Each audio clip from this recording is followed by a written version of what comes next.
ما ينفعش يكون حد صح طول الوقت وحد غلط طول الوقت، ومش من الشطارة ان احنا نظهر ضعف الاخر علشان نبين قوتنا، يبقى عمرنا ما هنتفق ولا هنقدر نساعدهم ابدا. احيانا لازم نشوف النهاية الاول علشان نعرف نبدأ صح. فين فردة الشراب يا هانم؟ وزي ما اتعودت على حاجات كتير وناس اكتر ملهاش قيمة طول حياتك، اتعود دلوقتي بقى على انك انت المهم. الندم هو الاحساس المر اللي ما بنعرفش نعمل ايه معاه. اصحى يا نايم، وحد الدايم، رمضان كريم. الحلم حلم، اول ما يبقى كابوس عمره ما هيرجع يبقى حلم تاني. اللي بينكسر ساعات كتير ما بيتصلحش تاني. احيانا بنغمي عينينا علشان ما نشوفش حقيقة الناس اللي حوالينا، ومادام مغميين عينينا يبقى الحقيقة واضحة، بس احنا مش عاوزين نشوفها. هنقدر نشوف حقيقتنا لو بطلنا نخاف. الرسالة وصلت يا جماعة. كل سنة وانتم طيبين، وعيد سعيد على كل القلوب الطيبة. سنتين هم عمر البودكاست ده. قدمت فيه حلقات كتير، بس حلقة النهاردة مختلفة عن الحلقات اللي فاتت، لأني بتكلم فيها عن كل الحلقات اللي فاتت. فلو هديها عنوان هيبقى هو أنا بتكلم عن إيه؟ أهلا بيكم معايا، أنا سلوى، وده بودكاست نقطة ومن أول السطر. أنا بتكلم عن إيه؟ وتعريف بسيط للبودكاست، فأنا بتكلم عن المواقف اليومية والتجارب اللي مريت بيها أنا وبعض من اللي حواليا، زي تجربة أنا وإنت لأ. أول حلقات البودكاست ده كنت بتكلم فيها عن العلاقات الإنسانية بشكل عام، وخاصة العلاقات الثنائية. ويا ترى هنوصل لإيه؟ نقول ولا لأ؟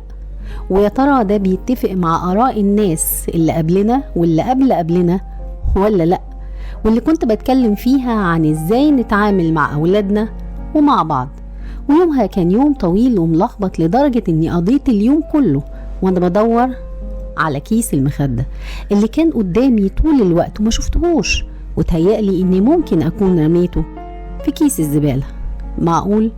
وأكيد بعد التعب واليوم الطويل كنت محتاجة أنام واستخبى تحت اللحاف.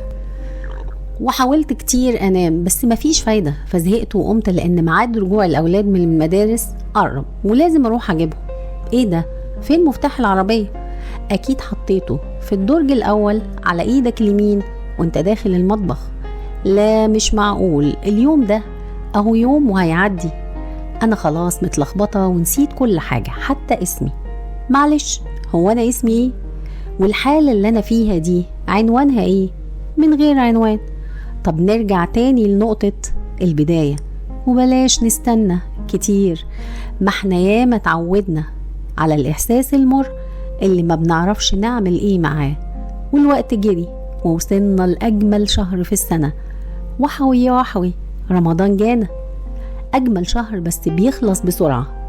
وجي اليوم وكان يوم صعب، وقعدت أقرأ حكاية البنت الصغيرة والسؤال، وكانت حكايتها حكاية.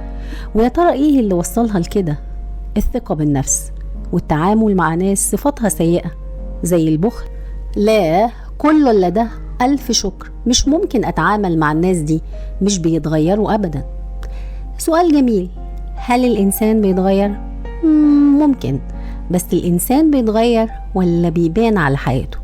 ممكن ده أو ده، بس إزاي نعرف ده قبل ما نعرف إيه هي حياتنا؟ علشان نعرف حياتنا لازم نتصالح مع نفسنا واللي حوالينا ونسامحهم. فعلا العفو عند المقدرة. هنقدر نسامحهم ونرتاح. طب ما تيجي بقى نقعد ونرتاح ونقزقز شوية لب وزداني، وما تنساش الكحك والبسكوت. انت ناسي ان احنا في ليلة العيد؟ ده كان ملخص سريع لكل الحلقات اللي اتكلمت فيها على مدار سنتين. لو حبيتوا تعرفوا تفاصيل كل حلقة والحلقات الجديدة ان شاء الله، فتابعوني على بودكاست نقطة ومن اول السطر. وفي النهاية احب اشكر كل حد بيتابعني وكل حد بيكتب لي تعليق، واحب اعرف رأيكم في اللي بقدمه ومقترحاتكم للي جاي. وشكرا. كنت معاكم أنا سلوى، وده بودكاست نقطة ومن أول السطر.